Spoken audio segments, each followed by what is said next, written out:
Hello दोस्तों, आज हम एक्सप्लेन करने वाले हैं सीतारमण मूवी को, जो कि काफी रोमांटिक और इमोशनल मूवी है। अगर आप भी ऐसी मूवी को पसंद करते हैं तो इस चैनल पे बने रहें और कहानी का आनंद उठाएं।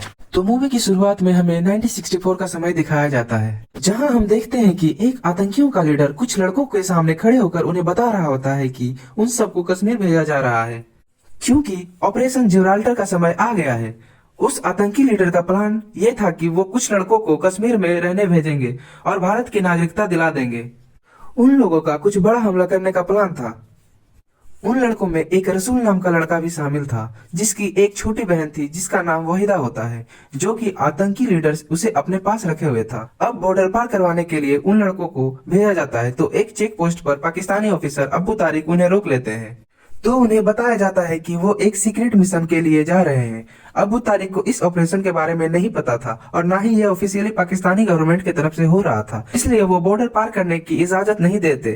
तभी उनके पास उनके सीनियर ऑफिसर के फोन आता है और वो उन लड़कों को आगे जाने का ऑर्डर दे देते हैं और कहते हैं कि ये कहीं भी रिकॉर्ड में दर्ज नहीं होगा। ऊपर से प्रेशर आने पर तारिक ना चाहते हुए भी उन्हें ये काम करना पड़ता है। अब कहानी यहाँ से 20 साल आगे बढ़ती है, जहाँ हमें आफरीन नाम की एक पाकिस्तानी लड़की को दिखाया जाता है, जो कि लंदन में रहकर पढ़ाई कर रही थी और वो पाकिस्तानी यूथ प्रेसिडेंट भी थी।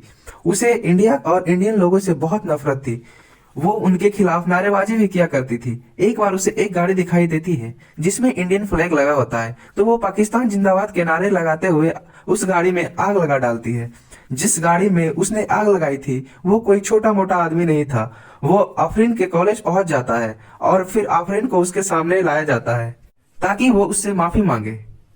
आफरीन के अंदर इंडिया को लेकर ना जाने किस बात की नफरत थी कि वो उस आदमी से सही से बात ना करती और ना ही माफी मांगने को तैयार होती है। फिर वो आदमी कहता है कि अगर तुम्हें अपनी गलती का एहसास नहीं और ना ही माफी मांग सकती हो तो तुम्हें गलती की भरपाई करनी होगी, यानी कि जो गाड़ी तुमने जलाई है उसके पैसे देने होंगे, जो कि है 10 लाख रुपए, वरना तुम जेल की हवा खाने को तैयार हो जाओ। आफरीन फिर भी नहीं पिघलती और माफी मांगने के बजाय पैसे देने को तैयार हो जाती है, पर उसके पास इतने पैसे नहीं होते, तो वो अपने दादाजी के पास जाने को सोचती है, जो कि पाकिस्तान में रहते थे। आफरीन जब छोटी थी तो उसके इस व्यवहार के वजह से उन्होंने जबरदस्ती उसे लंदन पढ़ने के लिए भेज दिया था, जिस बात से आफरीन उनसे नाराज हो गई और दोबारा कभी मिलने के लिए नहीं आई। पैसों की वजह से वो उनसे मिलने जाती है, पर उसके घर पहुंचने के बाद उसे पता चलता है कि उसके दादा इस दुनिया में नहीं रहे। वो कोई और नहीं बल्कि पाकिस्तानी ऑफिसर अबू तारिक थे। इतने में ही उसके दादाजी के वकील उसके पास आते हैं, तो आफरीन उनसे ही पैसे मांगने लगती है, क्योंकि उसे उम्मीद थी कि उसके दादाजी उसके लिए कुछ न कुछ तो छोड़कर जरूर गए होंगे। इतने में वकील उसके हाथ में एक लेटर पकड़ाता है, जो कि उसके दादाजी ने उसके लिए लिखा था, जिसमें कि लिखा हुआ था कि मैंने तुम्हें तुम्हारी मर्जी के खिलाफ तुमको लंदन भेजा, इसलिए तुमने कभी पीछे मुड़कर नहीं देखा। मेरे लेटर जब तुम्हें मिलेगा तब तक मैं इस दुनिया से जा चुका हूँगा, लेकिन मैं लेफ्टिनेंट राम से किया हुआ वादा पूरा न कर सका। 20 साल पहले लेफ्टिनेंट राम ने मुझे एक खत दिया था, जो कि सीता महालक्ष्मी के पास पहुंचाना था, पर ऐसा हो ना सका। सीता को इस खत का कितना इंतजार है और इसमें कितनी कहानियां छुपी हुई है मुझे नहीं मालूम। ये मदद नहीं, कर्ज है जिसे तुम्हें चुकाना है। दुश्मन फौजी को सौंपी हुई जंग है ये चिट्ठी। इस जंग में सीता और राम को तुम्हें जिताना है। आफरीन को यह समझ ही नहीं आता है कि आखिर ये चिट्ठी है किस बात की और दुश्मन मुल्क के ऑफिसर से आखिर दोस्ती कैसे हो गई। तो फिर वो इन सभी बातों को इग्नोर करके फिर से पैसे मांगने लगती है। वकील कहता है कि तुम्हें यह चिट्ठी सीता महालक्ष्मी के पास पहुंचानी है, तभी तुम्हें प्रॉपर्टी में से कुछ मिल पाएगा, क्योंकि यही तुम्हारे दादाजी ने कहा था। अब आफरीन को तो पैसे चाहिए ही थे और उसे लगा कि सिर्फ चिट्ठी ही तो पहुंचाना है, तो वो निकल पड़ती है उस पते पर जहां उसे चिट्ठी पहुंचाना रहता है। चिट्ठी को नूरजहान पैलेस पहुंचाना था, जो कि अब एक गर्ल्स कॉलेज बन चुका था। तो रिकॉर्ड चेक करने पर वहां कोई भी सीता महालक्ष्मी नाम का इंसान नहीं मिलता। काफी जगह तलाश करने के बाद भी उसे सीता के बारे में कोई भी जानकारी नहीं मिलती। तो आफरीन के दिमाग में आता है कि अगर सीता को ढूंढना है तो पहले हमें राम का पता करना होगा। राम के बारे में उसे यह मालूम था कि वो लेफ्टिनेंट राम था। 1965 में वो मद्रास रेजिमेंट से बिलोंग करता था। जैसे तैसे जुगाड़ लगाकर उसे राम की फोटो मिल जाती है। फिर उसे राम के दोस्त विकास के बारे में पता चलता है, तो वो और जानकारी प्राप्त करने के लिए विकास के पास पहुंच जाती है। अब विकास राम की कहानी सुनाना शुरू करता है और कहानी यहाँ से फ्लैशबैक में जाती है, जहाँ हम एलओसी में मौजूद इंडियन बेस कैंप को देखते हैं। वहाँ पर बर्फबारी की वजह से कई दिनों से राशन नहीं आ पाया था, जिसके वजह से वहाँ के ऑफिसर्स भूखे अपनी ड्यूटी निभा रहे थे। वहीं पे राम हर जगह अपनी नजर रखते हुए अपनी ड्यूटी निभा रहा होता है। तभी उसे कुछ लोग अपनी ओर आते हुए दिखाई देते हैं।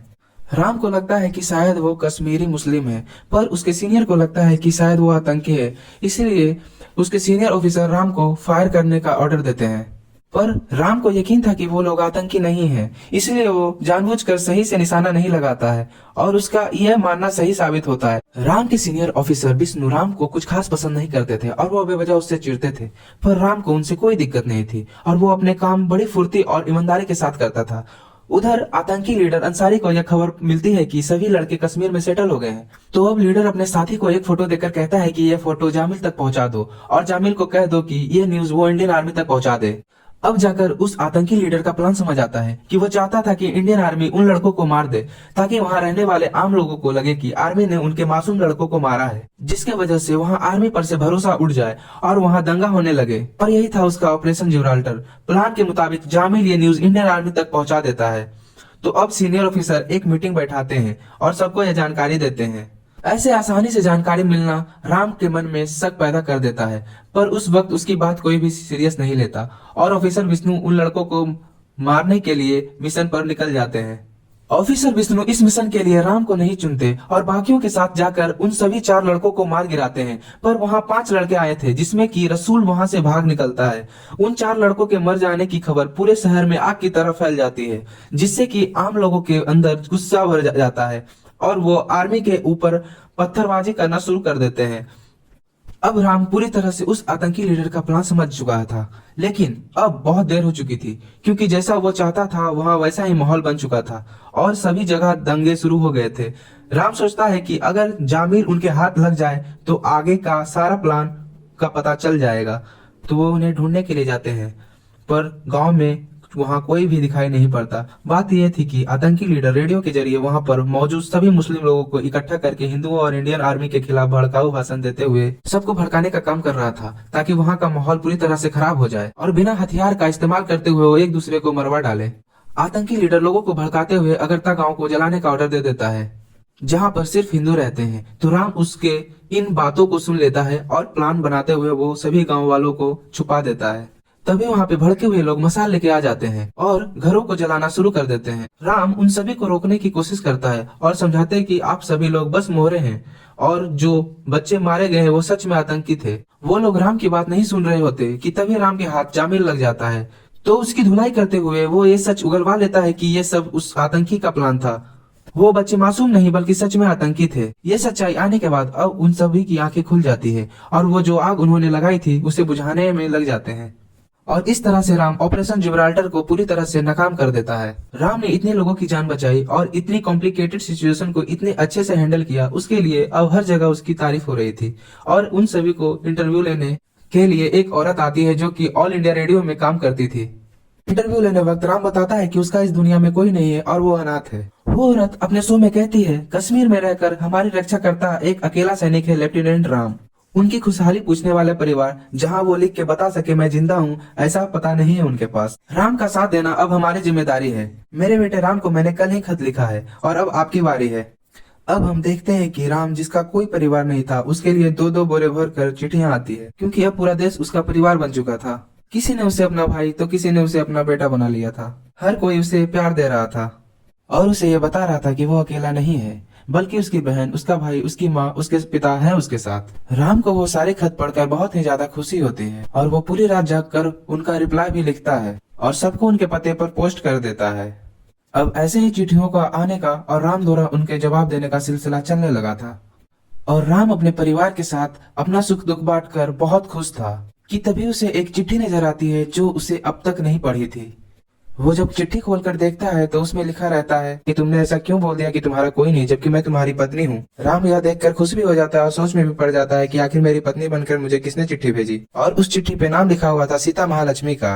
सीता महालक्ष्मी राम की पत्नी बनकर राम को चिट्ठियां भेजा करती थी और उन्हें पढ़ने पर ऐसा प्रतीत हो रहा था जैसे वो सच में राम की पत्नी हो और बेहद प्यार करती हो। उस चिट्ठी में यह पता लिखा ही नहीं था कि चिट्ठी कहाँ से आती है और राम को सिर्फ लड़की का नाम पता था और सीता की तरफ से ही चिट्ठी आती रहती थी। और पढ़ते पढ़ते राम भी सीता के लिए कुछ फील करने लग जाता है, क्योंकि वो इस तरह से ही चिट्ठियां लिखती थी जैसे राम ही उसका पति हो। अब एक दिन राम को चिट्ठी मिलती थी जिसमें सीता ने लिख रखा था कि 12 तारीख को हैदराबाद में एक शो है जिसे वो देखने जा रही है। राम हमेशा की तरह चिट्ठी पढ़ ही रहा होता है कि तभी उसकी नजर लेटर पे लगे स्टैम्प पे पड़ती है जिसमें कि दिल्ली लिखा हुआ था।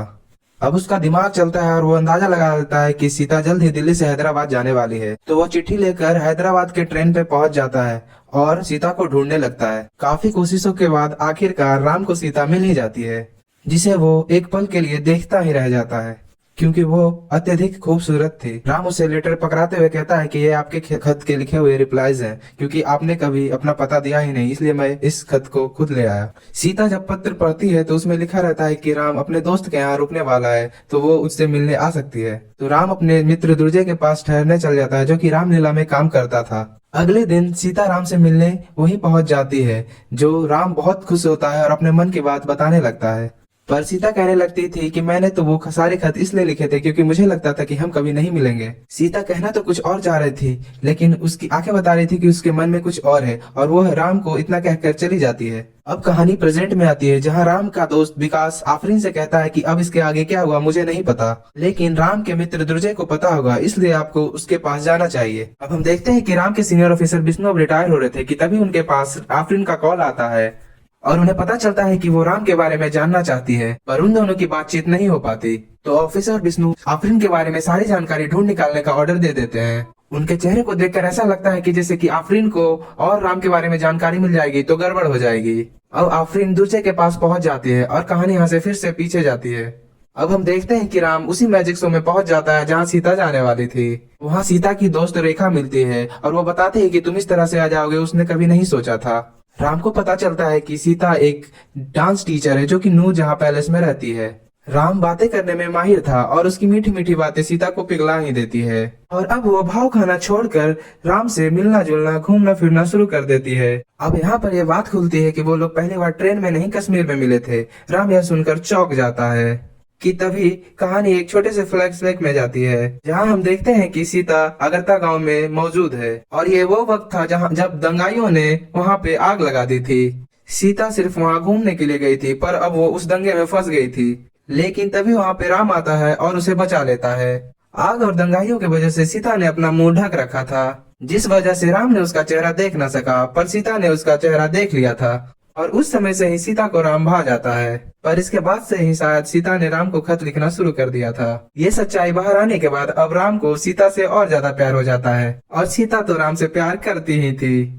राम अब सीता के साथ शादी करने का सोच लेता है, तो वो कैसे भी जुगाड़ करके नूरजहां पैलेस पहुंच जाता है, क्योंकि उसे ये मालूम था कि सीता वहां प्रिंसेस को डांस सिखाती है। राम सीता के पास पहुंच जाता है और उसके पास शादी का प्रस्ताव रखते हुए कहता है कि इतने सालों से ना तो उसके पास घर था ना लोग जिसके पास वो जा पाए, और अब वो चाहता है कि वो हर छुट्टी में उसका इंतजार करे और वो उससे मिलने आए। राम कहता है कि मैं नहीं जानता कि मेरी नौकरी छोटी है या बड़ी, पर अगर तुम हाँ कह दो तो मैं तुम्हें रानी बनाकर रखूंगा। सीता यह सुनते ही घबरा जाती है और बिना कुछ बोले वहाँ से भागते हुए चली जाती है। कहानी प्रेजेंट में आती है, जहाँ हम देखते हैं कि दुर्जय आफरीन को सीता की फोटो दिखा रहा होता है, जो कि राम ने खींची थी जब राम सीता से पहली बार दुर्जय के घर में मिला था। आफरीन दोबारा से गर्ल्स कॉलेज में जाती है ताकि वो फोटो दिखाकर यह पता कर सके कि सीता नाम की लड़की थी या नहीं।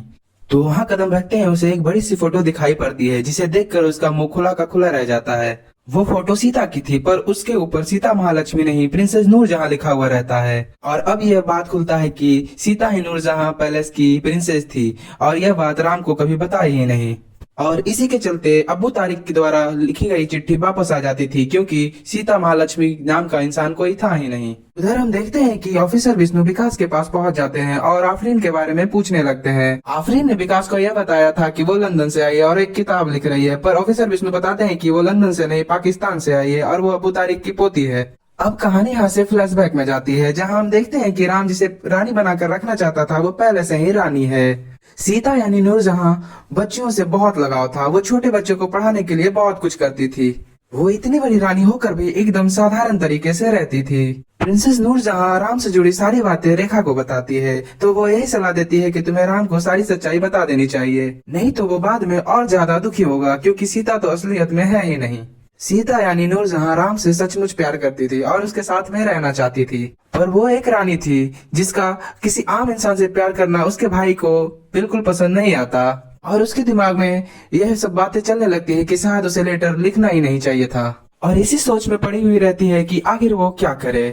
अब हम देखते हैं कि ओमान देश में फाइनेंशियल क्राइसिस आ जाती है, तो वहाँ के सुल्तान वहाँ के सभी इंडस्ट्रीज को अपने कंट्रोल में ले लेते हैं, जिसमें कि नूरजहां की इंडस्ट्रीज भी शामिल थी।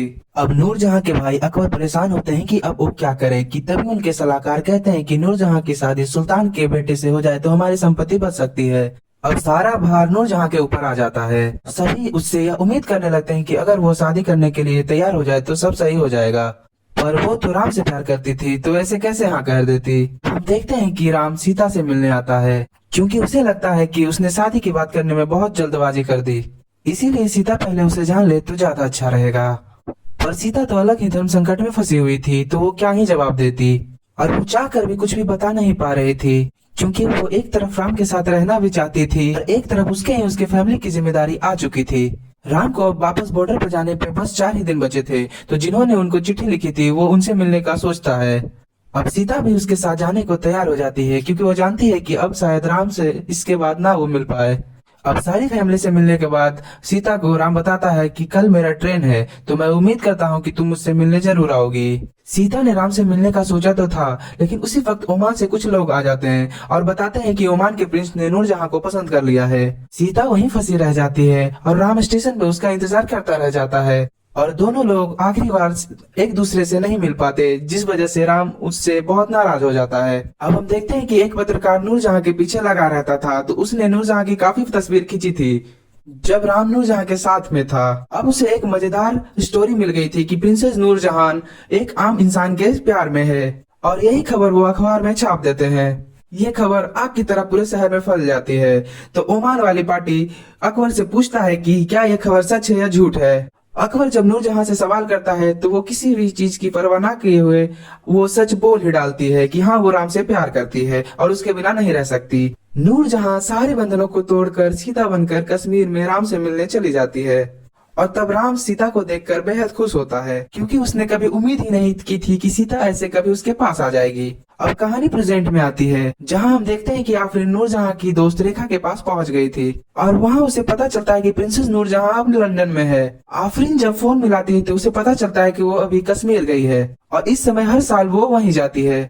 अब आफरीन उनसे मिलने के लिए रवाना हो जाती है, पर वहां पहुंचते ही आर्मी ऑफिसर उसे अरेस्ट कर लेते हैं, क्योंकि ऑफिसर विष्णु ने ऑर्डर दे रखे थे कि आफरीन कहीं भी मिले तो उसे गिरफ्तार कर लिया जाए। अब वहाँ पे आर्मी ऑफिसर आफरीन से सवाल करने लग जाते हैं कि देशद्रोही राम जिसके वजह से हमारे 32 जवान मारे गए उसके बारे में तुम क्यों जानना चाहती हो। आफरीन को यह समझ ही नहीं आ रहा था कि अभी तक जिसके बारे में अच्छा अच्छा सुनते आ रहे थे वो अचानक से देशद्रोही कैसे बन गया।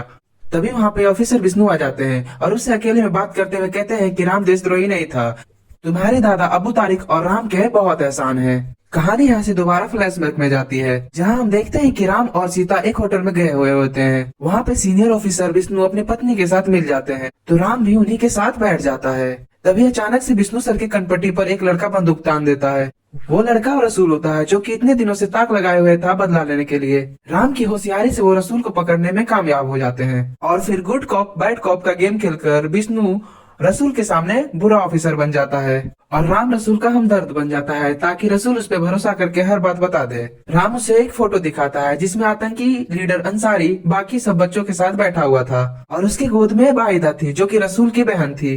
राम उसे इमोशनल करके अंसारी का पता निकलवा लेता है। अब एक मीटिंग बैठाई जाती है जिसमें कि आतंकी अंसारी को मारने का प्लान किया जाता है, जहां सीनियर ऑफिसर बताते हैं कि इस मिशन में जो लोग भी जाएंगे उसका वापस आना कंफर्म नहीं है। ऐसा मिशन होगा जो हमारे रिकॉर्ड्स में नहीं होगा। अगर हमारे यहाँ कोई आतंकी पकड़ा जाता है तो हम उसे अच्छे से रखते हैं, लेकिन आप वहाँ पकड़े जाओगे तो आपको दिन रात टॉर्चर किया जाएगा। इस मिशन के लिए चुने गए सभी ऑफिसर इन सभी बातों की फिक्र ना करते हुए उस मिशन पे जाने को तैयार हो जाते हैं। वैसे तो इस मिशन के बारे में बताने के लिए किसी को भी बताना अलाउ नहीं होता, पर राम सीता को जाके बता देता है, क्योंकि वो जानता था कि यह मिशन इतना खतरनाक है कि कुछ भी हो सकता है। और ये सुनकर सीता बहुत डर जाती है, पर उसके मन में यही रहता है कि राम सही सलामत वापस आ ही जाएगा। अब राम और विष्णु सभी साथियों के साथ बॉर्डर क्रॉस करके उसके ठिकाने पे पहुंच जाते हैं और उनके चमचों को मारना शुरू कर देते हैं। इतने में राम के हाथों अंसारी लग जाता है और उसके खोपड़ी में गोली मारते हुए जिस जन्नत का वो सपना देखता था उस जन्नत पे वो उसे पहुंचा देता है। वहीं पे कुरान रखी हुई थी। राम अंसारी के सीने पे कुरान रखकर कहता है कि शायद तुम इसका सही मतलब अगले जन्म में समझ पाओगे। अब मिशन कंप्लीट होने के बाद सभी लोग वहाँ से जाने लगते हैं कि तभी राम को एक छोटी बच्ची की रोने की आवाज सुनाई पड़ती है।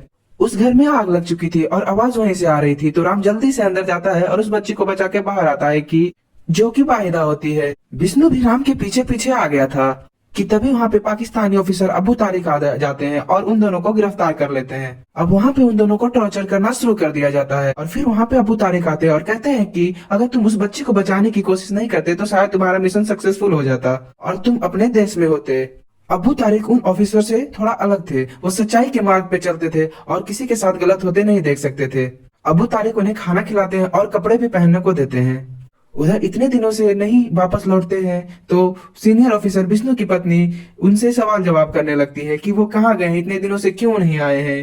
ऑफिसर उन्हें कुछ भी नहीं बताते और कहते हैं कि दोनों अपनी मर्जी से इस देश को छोड़ के चले गए हैं। अबू तारिक राम के पास आते हैं, अखबार पकड़ाते हुए कहते हैं कि अब तुम लोग अपने ही मुल्क में डिजर्टेड सोल्जर घोषित कर दिए गए हो, यानी कि तुमने गुमनाम बलिदान दिया है। सीता प्रिंसेस नूरजहां थी तो वो अपने पावर का इस्तेमाल करते हुए राष्ट्रपति से लेकर प्रधानमंत्री तक पहुंचा देती है ताकि वो राम के बारे में पता कर सके कि वो कहाँ है। वो सीनियर ऑफिसर के पास जाती है और उनके पैर पकड़ते हुए कहती है कि मैं प्रिंसेस नूरजहां नहीं बल्कि राम की पत्नी सीता हूँ। सीनियर ऑफिसर उसके दर्द को समझते हुए बता देते हैं कि हम लोग अपने मिशन में कामयाब हो गए, लेकिन राम को पाकिस्तानी ऑफिसर ने कैप्चर कर लिया है।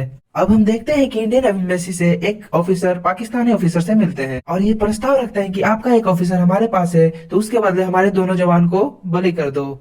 ये डील पाकिस्तानी ऑफिसर को पसंद आ जाती है और वो अपने प्रेसिडेंट से बात करने को तैयार हो जाता है। ये सब हो पाया था अबू तारिक की वजह से, क्योंकि वो चाहते थे कि वो दोनों अपने मुल्क वापस चले जाएं। सीनियर ऑफिसर अबू तारिक को बताता है कि हम दोनों को नहीं सिर्फ एक को ही छोड़ सकते हैं। वहाँ राम और विष्णु दोनों खुश थे कि वो वापस जा रहे हैं, पर जब खबर मिलती है कि अब दोनों में से एक जाएंगे तो माहौल काफी पेचीदा हो जाता है।